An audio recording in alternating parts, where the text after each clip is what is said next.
ازاي اصرف الفعل ذو الضميرين في صيغة الامر، او ازاي اقدر ادي اوامر بفعل ذو ضميرين. الموضوع بسيط جدا. كل الفكرة ان انا عندي اغلب الافعال ذو الضميرين مجموعة اولى، فزي ما بعمل مع فعل المجموعة الاولى هعمل مع فعل ذو الضميرين، بس هزود شوية تكات بسيطة. احنا كنا بنعمل ايه مع فعل المجموعة الاولى؟ بنصرف مع التيو والنو والفو، ونحذف التيو والنو والفو وحرف الاس الموجود مع الضمير دي. هو ده اللي هنعمله بالظبط، بس هنزود حاجة بسيطة. تعالوا ما ندي مثال ونشوف احنا هنزود ايه. عندي فيرب سوكوشي.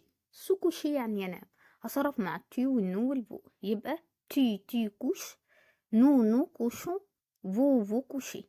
هحذف التي والنو والفو وحرف الاس الموجود مع الضمير تي. هقف لحد هنا؟ لا. اسأل نفسي سؤال، انا عايز الفعل مثبت ولا منفي؟ لو مثبت هعمل ايه؟ هقلب التي لتوا خلف الفعل، والنو لنو خلف الفعل، والفو لفو خلف الفعل. هتبقى كشتوا، نام. كشنو، فلننام.